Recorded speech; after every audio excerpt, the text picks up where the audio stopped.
This handsome fellow is known as Jean-Baptiste Lamarck, or as my students know him as, the giraffe guy. He was a French naturalist in the 1700s that proposed the first testable explanation of how evolution occurs.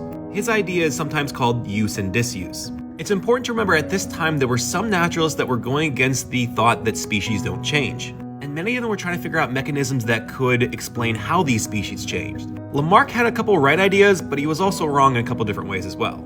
First, Lamarck understood that more complex organisms are descendants of less complex organisms. He also understood that adaptations were the driving force of evolution. For example, the long neck of a giraffe.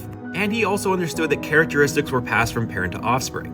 But again, this is the 1700s and they really didn't understand how genetics work. Lamarck basically proposed that organisms could pass on acquired characteristics. And these characteristics could be produced by organisms needing new traits. For example, the long neck of a giraffe.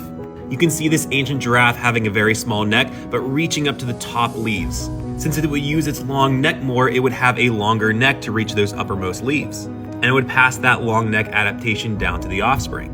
After many generations, you would have a long neck giraffe, which kind of sounds correct for needing an adaptation. But this is not how evolution works. Natural selection is how the giraffe acquired its long neck, through many years of mutations and selection. So Lamarck was correct on a couple different ideas, but he was also incorrect on some of the stuff he proposed.